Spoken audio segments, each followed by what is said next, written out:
friends, welcome to another episode of Embracing Your Season. I'm your host, Paige Clingenpeel, and I want to thank you so much for listening to the show.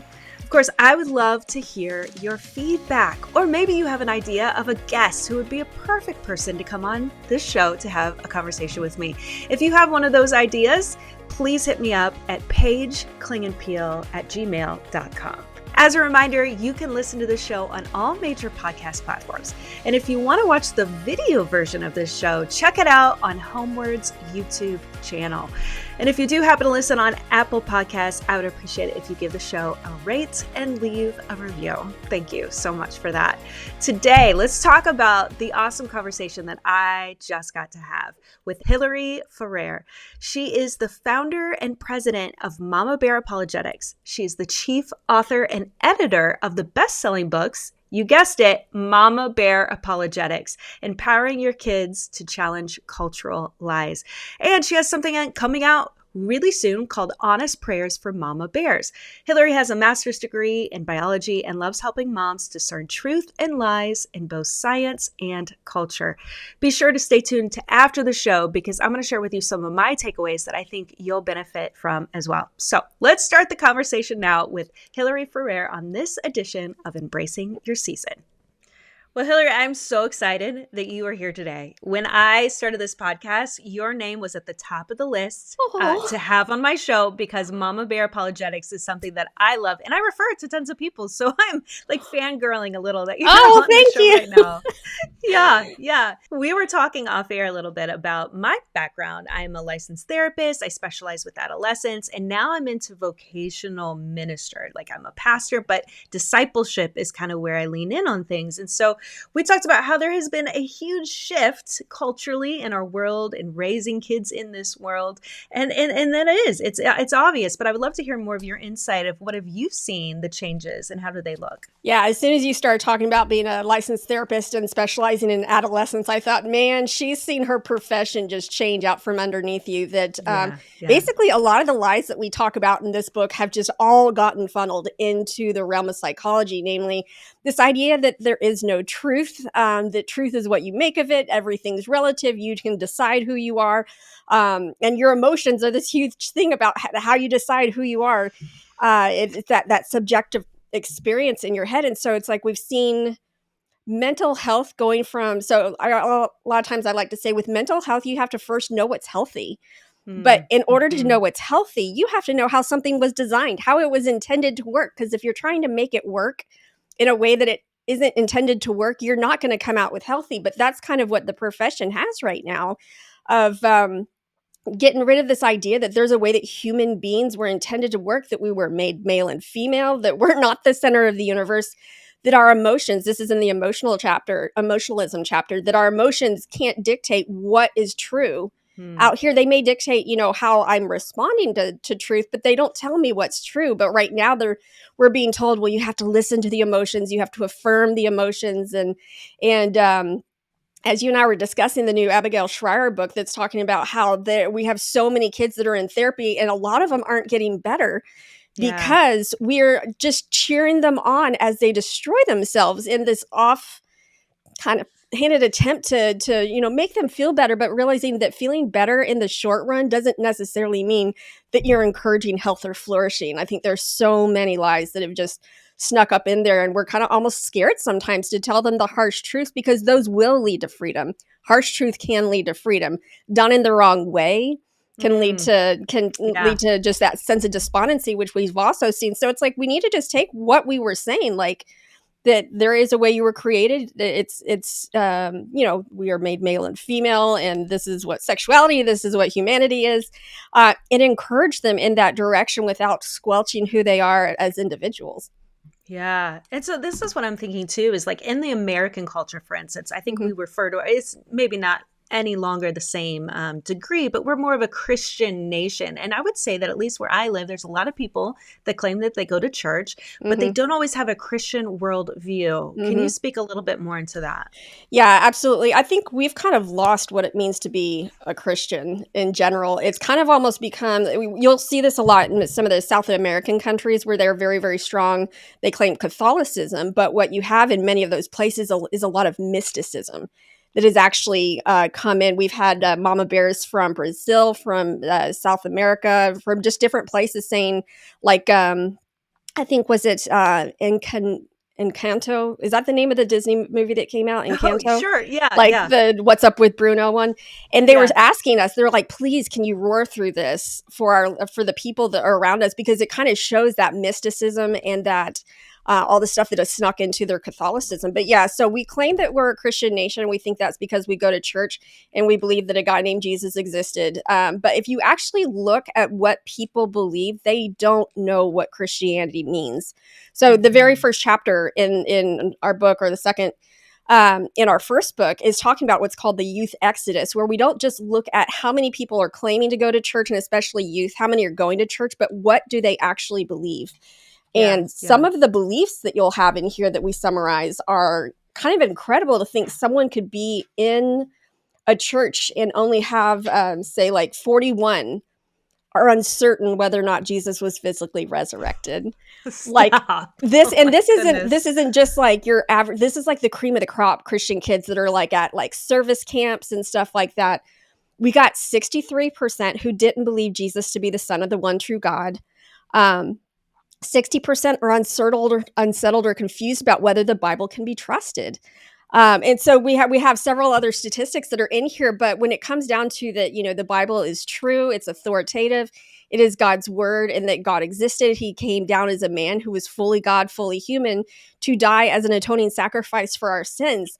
All of that has been lost. And so, like, if we don't even have some of the bare minimum, I think it's Barna who estimates that we have about a 6% of people who claim to be Christian. There's about a 6% that actually hold to a Christian worldview. Wow. And so you say that we're a Christian nation. I'm like, no, I don't think we are anymore. What's that mean? Yeah, it's like we got the label, we got the we got the sticker, we got the attendance card, but as in terms of what we actually believe and how we operate with truth and reality, we are not a Christian nation. Yikes. And then it goes back to our first statement talking about how this generation, this young youth, is the most, we use the word therapized, which I think we coined ourselves, by the way. So they're going to add that to the Webster dictionary. But it's going to totally be like word of the year. Yeah, exactly right. So these kids are receiving mental health treatment because of the dissonance between what their feelings are telling them and their lack of understanding of their true identity and their design. And we wonder where it's happening. Well, now you just said. It's because we don't even know our designer. We don't know our creator. We don't know what we've been made for. Yeah. So I guess, gosh, this brings up the whole question, which is your mission here at Mama Bear Apologetics. Tell us a little bit more about how you are stepping in that gap and equipping parents to have some of these conversations. Yeah, so I've been into apologetics since I was about 12. I remember hearing a series from my pastor from the pulpit where he talked about the evidences for the resurrection. He talked about he went through every single other alternative that's ever been given and showed how it kind of takes more faith to believe one of these alternative explanations than to believe that Jesus was Son of the true God who rose from the dead. He also went through the, why the Bible can be trusted. And I just remember my hand just scribbling so fast because I'd always loved God. I loved being in church. And all of a sudden it was this thing of, oh, I don't have to just believe this because my parents say so or because my pastor says so. This is like true, like for real, it's true. Yeah. And just getting so excited. I've always had a very strong passion for truth, of like knowing what is true and being able to defend that. So when I was going through a period of time where I kind of got away from doing apologetics for a while, and then when I got married, my husband has his MDiv in apologetics, and so that's kind of how we wow, I can imagine date nights, right? You guys go to a Mexican place, eating some chips and salsa, and you dig into some apologetic conversations. Oh yeah, nice. Yeah. We talk about how our pillow talk is different than everybody else, and our fights are different. I'm like, yeah, we're never going to get into the impassibility of God again. We're just not going to talk about that. Yeah, so we have funny fights and we have funny discussions and things that we talk about, and we wouldn't have it any other way. But so I thought I was going to be the little woman behind him as he went out and did ministry until there was a girl who was involved with, at the time, it was International Society of Women in Apologetics, who asked me to be vice president just because she couldn't do it on her own. I was like, oh, okay. I thought this would be fun. That later turned into Women in Apologetics with a different group, but the first girl told me that there was a large demographic of women who would not read something unless it was by women for women. And my mind immediately skipped women and just went straight to, oh my gosh, who's equipping the moms? Yeah. Like, the moms are the ones that need to be equipped, because if you look at the research on how kids will always go to mom first. I give this example all the time when I'm at conferences. I was like, okay, raise your hand if you've been in this situation. Your child walks by dad sitting on the couch drinking a Coke and goes straight into the bathroom where you are in the bathtub shaving your legs to ask you to open the pickle jar because mom knows everything. Dad doesn't know anything. That's who he needs to go. That's who they need to go to. And everybody's like, yes, I've totally had that. So moms are kind of, I say they're the youth pastors in their home. It's like dads are the leaders. And in fact, I don't want to denigrate dads at all. In fact, Faith in Families, or Families in Faith, a book by Vern Bengston, found that the number one correlator with transmitting faith among generations is a warm relationship with the father. So we cannot bypass dads and their importance. But when it comes to questions, moms get all the questions first. And so that's who I thought we needed to be spending all of our time equipping, was the moms to answer these questions. And so I just kind of had this phrase, Mama Bear Apologetics, come up because there was a woman that I met whose son was walking away from the faith. And they thought they were good. They raised him in a Christian home. He did Awana. Both of her kids had gone through were youth group leaders, and even went through college, staying strong. And it was after college that he had a boss that basically said, Jesus is like Santa Claus for adults. And he was like, ooh, you're right, I'm out. Wow. And so every time he came home, she would say, okay, bring more of your questions. And she went to town studying postmodernism, just the different apologetic stuff, history, science, all the things. And I thought, that's an instinct. That's someone who would not do it for their own sake, but they will do it when they see someone messing with their kid. I'm like, that's a mama bear right there. So that there, that name, Mama Bear Apologetics, almost like created itself. And so I thought, oh, the Lord's asked me for this so I can pass this idea on to somebody. There's somebody out there who really needs this, because I thought no one's going to listen to me because I don't have any kids. And at the time, we didn't realize we would never have kids. But I had lots of cancer during the time when I would normally have kids. So it wasn't until a while later that I felt like the Lord was saying, no, this is for you. And it's because you have something that a lot of moms don't have, which is time to research. And I thought, that's true. I do have that. Wow, and so that's been my motherhood, is being able to say I have done everything I can in my power to help make moms' jobs easier, to help equip them to do all the research, to do all the reading, to do all the podcasts, and then try to distill it in a way that they can have practical one-on-one conversations with their kids. Your story illustrated to me maybe the mama fear that I have is that, and this goes with all things, that I will raise my kids in my home knowing certain truths, and I want to equip them for that. But when they get in that real world, they're going to be challenged by some of the things that they hear and see, and to know that it can change because they don't have the arguments. They don't have that deeply rooted understanding. And I would say that's where the apologetics come in as well. And can you quickly define what apologetics are as well? Because that's a big fancy word. Yeah. So apologetics is just basically saying why you believe something to be true, why you think reality is the way it is. So I say that everybody's an apologist for something that they believe is true. So my mom, she gets the example all the time. My mom is an apologist for the Instapot. Okay, I'm with her on that. Yeah. So you can't be like, we'll come home with friends and you cannot talk to her for more than 10 minutes without them finding out, do you have an Instapot? If not, do you need me to get you one? And here's why it's the best thing that was ever invented. They know all the reasons. And same thing, like my husband, he has certain bands that he just thinks are objectively superior to other bands. You have guys, who they understand the concept of certain, sports teams or this or that. We all are apologists for something. It's something that we're passionate about, that we believe is true about the world. We want other people to agree. And we have a whole list of reasons for why we believe this. It's not like just because we picked it out of a hat. We have a reason why we believe it. So if we are being that passionate about why we believe something like the Instapot, or in John's case, oh golly, is it Def Leppard? I can't remember. It's not Def Leppard. I know he loves Queen. We'll use Queen because I think they are pretty fantastic. You know, why they're Yeah. like this objectively superior band. Why don't we have the same number of things for why we think Christianity is true and why we think it's good? But I think it really, the question always comes down to, is this true?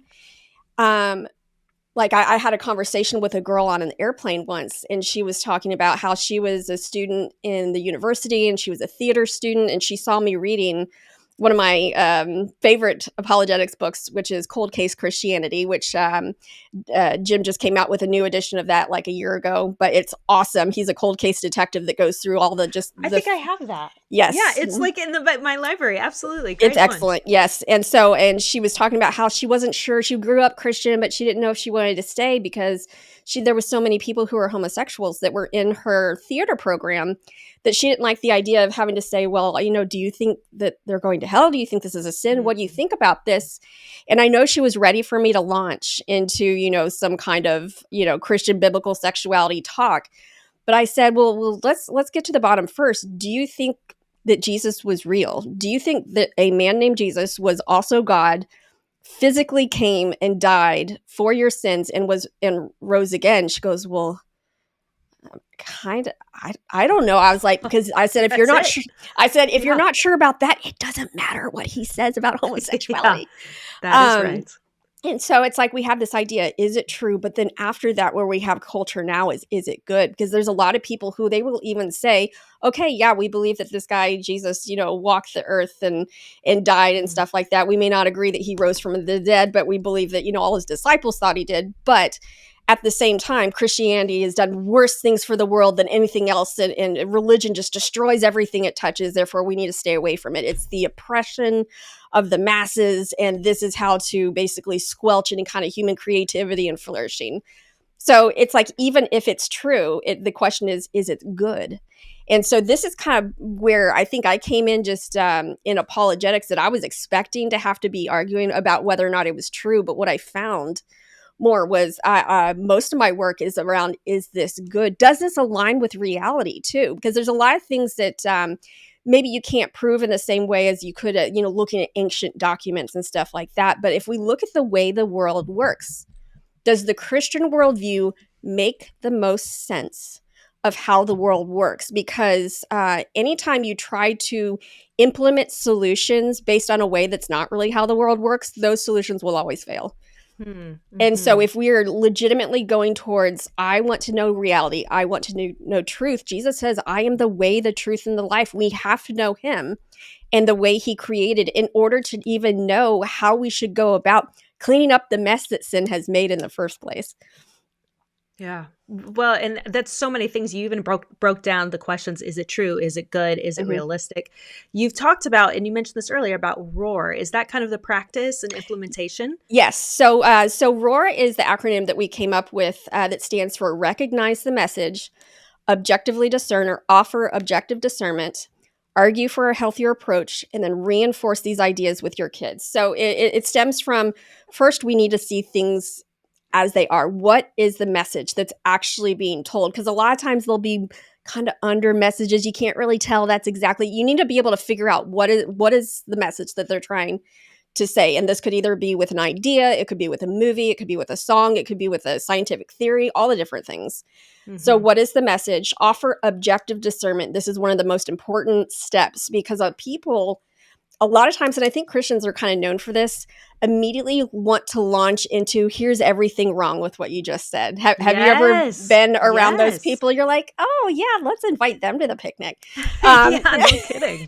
It's like, I think I know a lady who had a blog that was titled, literally, it was like everything wrong with the world or something like that. Ooh. And I was just like, sounds like a fun lady. Oh yeah, super fun. So it's like, I was saying, what we need to do is we need to figure out what is true first, and then where the lie has snuck in. Because most of the time, I would say more often than not, you're going to have lies attaching themselves to partial truths. And if all you do is address the lies, then sometimes people see you as just tossing out some of those true things, in which case you'll look like you don't know what you're talking about, because you're clearly not seeing this one truth that they know is there and you know is there. But because you won't even talk about that part, they think that you don't see it. So we need to offer discernment, where we look at what is good, where the lie has snuck in. Then when we go to argue for a healthier approach, then we say, okay, I'm going to take that good that I found, whatever that, the problem that we can agree on, or the hurt that we can agree on, or the motive that someone has that's a good motive, but it's kind of going in a wrong direction. Let's take those things and say, how does the Bible actually answer this better in a lasting way? Because that way we're uniting around something that we all agree on. So that's arguing for a healthier approach, and then reinforcing the idea with your kids. That's where we're going to take those truths and those lies, and we're going to help our kids sift through culture as well to find those themselves. And we've gotten so many stories from moms about different things, where there's one mom that said her kid will be in the movie theater and you'll hear her cry out, "Bad worldview." I was like, yes. You'll have so Amy, one of our mama bears, her kids, they will put things on pause and be like, "Did you see that? Did you see that?" Because she's constantly putting things on pause and being like, okay, when they're saying this is what they're actually meaning. Let's look at this. And, if you take this to its logical conclusion, where are you going to end up? And so they have to think through it. And then, of course, you're going to sometimes have those kids be like, rolling their eyes. "Mom, can we just watch something?" And I will say this to all the moms out there, all the dads. Sometimes when your kids roll their eyes and know exactly what you're going to say, that means you've done your job well. Really? That's great to know. My kids do that all the time with me. Oh, good. You're doing a great job, because it's like if they roll their eyes, it means that they've heard this so many times that they just can't even one more time. So if they just can't even hear the truth one more time, doing a good job. Fabulous. That's what I needed to hear today. Thank you, Hillary. Appreciate that. Take that little piece of freedom and stuck it in your hat and be like, yes. Yeah. Honestly, that's probably what I'm going to tell my kids when they get home from school. Be like, "Listen, Hillary told me that I'm doing a great job because you obviously hear me say this over and over and over again." Yep. Yeah, that's fabulous. There's a line I was going to say, just real quick, there's a line that I have in the Sexuality book that says the brain has a hard time distinguishing between what is true and what's familiar. And this is done by the clinical psychologist, David Kahneman, in his book, Thinking Fast and Slow, that the more you hear something, the more true it sounds. And so that's what we're going for, is that repetition. And because what they're getting right now is they're getting the repetition of the lies from culture to where that sounds true. But if they are equally hearing that repetition of the truth from you, they're going to be rolling their eyes. But the brain, this isn't just them, this isn't kids, this is everybody, has a hard time distinguishing between that which is true and which is familiar, which is exactly what advertisers know, right? Get that brand in front of people as often as possible, because they will start to want that. They will think that it's true that is the best brand. Yes. And then that highlights the point that we have to be so intentional about what is exposed to our kids. Yes. That we have to make those choices, because we know that the subliminal messages are happening all the time. Mm-hmm. And their kids are not always coming to us to talk about some of those things that might be like, "Oh, is this true? Is this not?" Mm-hmm. So for the mom out there that doesn't necessarily know that their kids are even questioning some of these things, how do you start implementing some of these conversations just day to day? So we have a couple different things. I would say that there's lots of different questions you can ask for the whole ROAR method. Practice doing those, especially if you have kids that are young enough not to drive. Practice doing that on the way home from movie theaters, because a lot of times they don't know how long it takes to get from A to B, and you've got this nice, long, wonderful time of conversation where you don't have to be eyeball to eyeball, which for some kids feels kind of threatening. Yeah, especially for boys. Boys sometimes don't like the eyeball to eyeball. Some do. But where you can have conversations with them. So I did this with my niece like forever and a half ago. She's like this gorgeous 20-year-old now. And I think, this is back when she was like 4. But we went to see The Frog Princess. And there was a lot of really dark stuff in there. And I was like, we're going to have a conversation about this. So on the way home, I was like, okay, Darby, let's talk about what's true and what's not true. Let's talk about the true and not true game. Are frogs real? Yeah, frogs are real. What about, magic lamps? No, magic lamps aren't real. And I said, what about evil? Is evil real? No, evil's not real. Oh, really? Ooh, what a good segue. We just uncovered something here. And so it's like sometimes asking those questions to figure out what your kids think is real and not real is a great way to start out to say, what have they imbibed? And so I told her, Darby, yes, evil is real, but greater is he that is within us than he that is in the world. So I could still bring it back to Jesus. I would say when you're with your kids, always have, if you need to have more permission to just sit around with your kids, this is it. Watch TV with them. If they're going to be watching TV, watch TV with them and have that remote ready for, what do you think about that? What do you think about they just said that? You know, do you think that's true? I think, you know, especially stuff like craft fairs. I always have a good time with those because you'll get some of the greatest nonsense put on throw pillows at craft fairs. All the stuff that says follow your heart. Yes. I'm like, what about, you know, I think I tried to think of the most offensive. I can't remember if this made in the book or not. I tried to think of the most offensive, but obviously wrong thing that I could have. It was like giving wedgies to handicapped kids or something. Oh my goodness I was like, gracious. I think that nobody out there could disagree with. Be like, what if your heart tells you to do that? Is that a good idea? No, that's not a good idea. So should I follow my heart? No. So we're putting this into the category of sometimes you should follow your heart, but sometimes you should not follow your heart. And I always say, just look up regrettable tattoos. You'll find a lot of people who followed their heart. Yeah. So keeping it funny a lot of times is really, really good because it makes it almost this sort of fun game that they can play of, let's think of all the stupid things you could possibly do following your heart that are probably a bad idea. And kids are creative. They can think of all sorts of things. And so what you're doing is you're taking a truth that society is literally just vomiting on them all the time and taking it to an example of when that would not be true. So even if they're not sure how to distinguish when it's true and when it's not true, sometimes like with the real and minutiae things, they at least know this is not always true.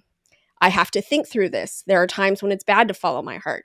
So that would be some of the practical things. We have a list of words in our linguistic theft chapter where sometimes if you've noticed, people are starting to use words in ways that, like when you say tolerant, do you really mean tolerant or do you mean that we agree with you? Because it seems like you mean that we agree with you. Or oppression. Are we talking about actual oppression or are we talking about, making someone do something that they don't want to do, even though it's a good thing that they should probably do? There's just all the, just putting different words and making, we have a buzzwords board, recommending having a buzzwords board. What does it mean when they say these things? And so as you're watching TV, they just used one of the buzzwords, or ask your kids, can you catch when they use one of the buzzwords? We had a lady whose child was young enough who would give her a quarter whenever she could spot something like a hole in a worldview. And I said, okay, we need to start moving to the quarter when she spots a hole in something, but she needs another quarter to recognize what was good about it that people were trying to do, and then where did it get twisted. Oh, yeah. I love that because, then that's counter to what, again, Christians sometimes are only know for what they don't believe or how they're coming against things. So you were trying to say, no, we can't do that. Yep. Wow. So I call it the affirmation burger model. I don't think this is in the book, but I should probably put it in there somewhere. And that's this idea that we want to be able to affirm things before we introduce our questions. So like there was a friend of mine who was going off about kids being separated from their parents or at the border. Mm-hmm. And I said, man, so I started out with that for, man, you're so right. Like that would be so hard. I remember getting separated from my parents, watching the grocery store. And I still remember that feeling of panic. I can't imagine being around all these people that spoke a different language. And it's like, that would just be the worst. Just overly affirming what is the truth that we can all agree on here. And then I said, but I do have a question. I've heard that they've actually been able to separate about 1,000 different kids from their traffickers at the border. Mm-hmm. So while then you go back into that affirm, I agree, being separated from your parents would be so scary. It'd be horrible, all these things. How do you propose that we are able to tell between when kids are with their parents versus when they're with their traffickers? So this kind of shows, instead of saying, well, we should do it, no, we shouldn't do it, where people fight back and forth, you get on the same team first with what you can affirm, and then you introduce maybe where your question might lie, or maybe where you might disagree. You can do this with everything. I think there's almost nothing that you can't find something to affirm first, even with stuff like abortion. I did this with a group of college kids a couple weeks ago, where I said, okay, someone is saying my body, my choice, and they're screaming loudly. So they are clearly pro-choice. What can we affirm? And, I got a couple snarky things of she's just not wanting to take responsibility. I was like, well, I mean, that may be true, but let's look at what's going on. And so I had this girl speak up. She was like, she's scared. And she knows that this is going to change her body permanently in a society where image is everything. And this might impact which jobs she can take. It might impact her education, blah, blah. And she just started listing off all these things. And these guys were like, like didn't think about it in terms of all that. I said, yes, this is all a thing. We need to affirm, what is that woman feeling? Why is she scared? Why does she think this is the only way, out of her situation? And then we introduce, but a lot of times they'll go into the rape or incest. But do we punish the innocent party, or do we punish the guilty party for that? Is there any reason why all of these things mean that someone innocent should die? But because, again, man, I would not want to be in that situation. Pregnancy is just so hard, and it puts your life on hold for a while. And again, you just affirm all those things, but you introduce that concept, that true concept of this is a child made in the image of God who is losing their life. But the purpose, so using these examples that happen every single day to help our kids, and that's what's so cool, is that they are literally there in front of us all the time, from the radio to commercials to social media to school bus. I mean, they're available to us, but we're choosing then to ask questions to help our kids be critical thinkers. And sometimes we do what my husband and I call sanctified imagination. So sanctified imagination is, I'll say, you probably are aware of this. You're physically reacting emotionally to something sometimes. Let's say, like, you've been at the grocery store and some lady just goes off on you for something that you didn't do, and you're just say, has that happened to you, Hillary? It's never happened to me. Well, I can't remember where it was. I've had something where I've had just people just be so rude, and I'm like, ugh, I have no idea what's going on.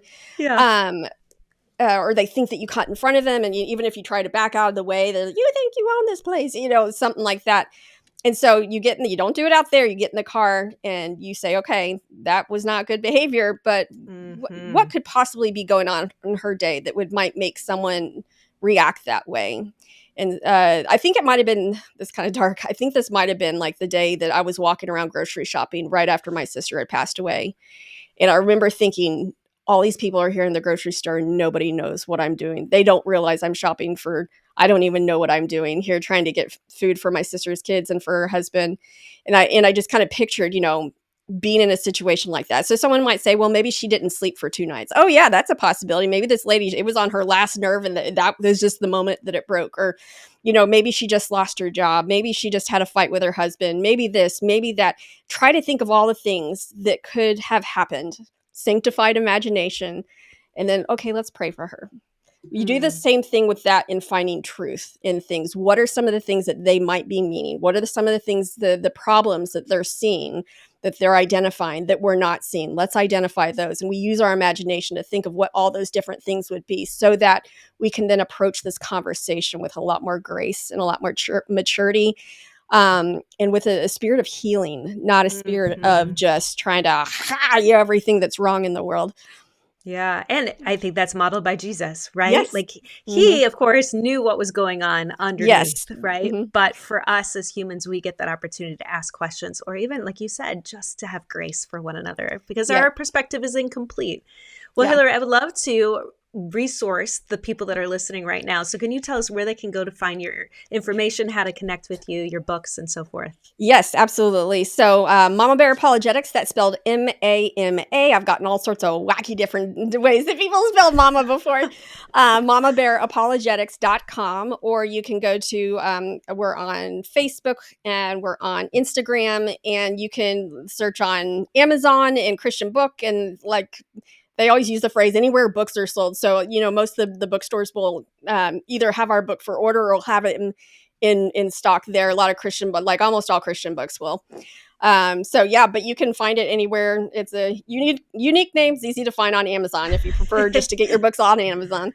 It sure is. And your website is available, and you have a podcast. I checked it out today as well. So that's all really good. Sorry, I forget about all the things that we Well, you have so much, and it's wonderful, because that gives, it equips us as parents across the board, because these conversations are so important. We are raising the next generation, and we want them to be equipped. That is our goal. That is our heart. So thank you so much for this conversation and giving us insight on how we can equip our families. This is awesome. Thank you. No problem. Thank you for having me.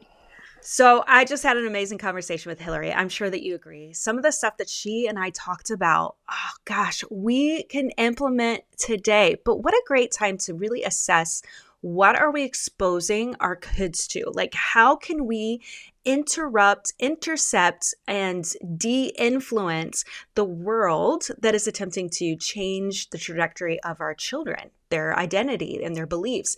We get to do this through conversations in our own home.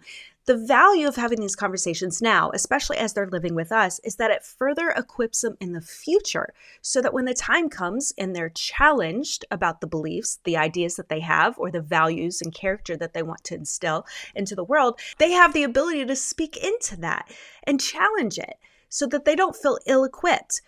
That to me is one of those things that it's actually quite terrifying. I want my kids to know why they believe the things that they believe. But those conversations don't just happen, on their own. It isn't something that they just go to church and they absorb all the information they need. No, these conversations have to be had intentionally. And more importantly, we get to challenge our kids to think critically because there's messages all the time. And friends, we are receiving messages as well.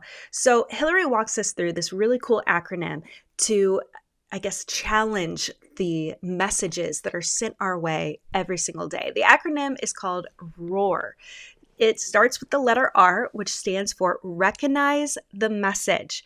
I think one of the best things that we can do is just tell our kids that everything has a message. When it is on the TV, whether it's music, even clothing, the way that we wear our makeup, everything we do and everything that we see visually has a message and motivator. When we take a step back and we try to think, what is the message that is trying to get us to buy this product or to think a certain way? That's already starting the process of critical thinking. So for our kids, if we can just get them to stop, and the best part, guys, is we can do this every single day. Every single day, we have the opportunities to stop a TV show that we're watching, pause a music that is on, singing certain lyrics, and assess, what is this message? What is the song about? What are they trying to elicit or influence in us? So now we've already taught them. We're allowed to stop and process. We don't just have to blindly accept whatever information is just thrown at us. So that's the R. The O is offer discernment. And this is one that I love because I've seen it work over and over again, is affirming the good and reject the bad. Too often, Christians are only known for what they disagree with, right? We have the ability to say, no, I can understand why that would be a good thing, because there is still good in some of these bad influences. For instance, I like to use music all the time with my kids because that's, kind of the season of life that they're in. So we talk about in these songs a desire to connect and intimacy with a partner. Now, the song, of course, is not necessarily talking about a monogamous partnership, but the good in that is that they recognize they have a draw to be in relationships. So that's the good. Absolutely. They want to connect to other human beings, potentially even in a romantic way. That's the way we're designed. Where does it get bad? What we need to reject? Well, it's the fact that we need to be connecting romantically with several people and that we're designed to have fun just in relationships with several people. So now our kids get to see we're not rejecting it as a whole. No, we're seeing the good. We're seeing the value. But there's always a little bit of distortion. And that's the way it is in this world, especially with the evil one. He takes truth and he deviates it just slightly, just enough. But the longer that you're on that deviation path, the further away that you actually get from truth. So I really love that part. The A in ROAR is argue for a healthier approach. So this is a chance to ask questions of your child and say, well, okay, how does this make sense to our bodies and our relationships? So going back, for instance, to the desire to be in a relationship, it doesn't feel good to be in multiple relationships at the same time. Like, we're not designed to share our hearts, our bodies and our minds with multiple people in the same way. That's where the intimacy is very special with our one partner. So it doesn't actually make sense on a bio-social, physical level. And so we help our kids see that, again, I'm not just arguing the bad, but now it's because it's actually the way that our bodies are designed, our relationships are designed. And finally, the final R is reinforce through discussion, discipleship, and prayer. And this is just, again, opportunities that you can have every single day. What's going on at school? What are your friendships like? What's on TV? So you get to have these conversations that can become discipleship oriented. Discipleship's meaning that you see the path of the teacher that you want to emulate. In our case, that's Jesus. We want to be like him. So how can I be like Jesus in my relationship at school? Or how can I live a life for Jesus, like Jesus, when I'm struggling with food temptation or whatever it is across the board? We are having those conversations day to day with our kids, because the truth is, research shows that the more you hear something, the more you believe it. So repetition is going to be key. So we're not just going at, well, you need to just look it up in the Bible, or the Bible says this. No, we dig deeper into that scripture verse and we say, what is the cultural context? What is God wanting us to learn from this? And that is going to further equip us to understand the why behind our bodies, our designs, our relationships. That's going to be implemented in our day-to-day through even just our relationships at school, or our friends just down the street, the neighbors, or for us adults, our coworkers, our family, and so forth. So we get to have these conversations all the time, but being intentional about them, that is key. And that repetition piece, it's so funny because my kids, my gosh, I should have them all on here because they will tell you all the things that I have said on repeat. But the biggest one, and this is mostly for older kids, when they get into that middle school, high school age, which is where my girls are at, their friends are dating. My oldest is dating as well now. And we've talked about how girls who break up, their friends who break up with a boy that they've chosen to share an intimate relationship with, even as far as like holding hands, hugging, and kissing, that there is a biochemical response of oxytocin, which is our bonding chemical that God has created in us. It releases that. So it bonds us to that person that we have chosen to bond with. And of course, our bodies don't know the difference between the person we're going to marry and spend the rest of our life with and some 8th grade, 9th grade crush. Our bodies still release the same oxytocin. So when my kiddos see their friends going through an experience where they are grieving deeply, and I have to ask them, were they making choices romantically and physically with their partner? And if they agree, I was like, this is the reason why, is because they are bonded. So now anytime that my friends or my kids' friends come and talk about maybe breaking up with someone, I'll be like, were they bonded? And my kids always roll their eyes. And I'm just like, girls, I'm telling you, you will see this, and that you can tell the difference between kids that break up, and this goes for adults too, adults and kids who break up from a romantic relationship where they were not bonded, and people that were bonded. And so this repetition is teaching them the why, one of the reasons why they should choose purity in a relationship, because our bodies are actually bonding in a deeper level, more than just emotionally. So again, that's an older kind of an example, but I'm telling you, my kids, anytime I was like, well, were they bonded? Mom, stop. Yes. Oh, no. The whole thing over and over again. So figure out what sayings, what information and what influence you want to continue to repeat over and over with your kids, because it is sinking in. It is planting seeds. And that's what we want for our kids.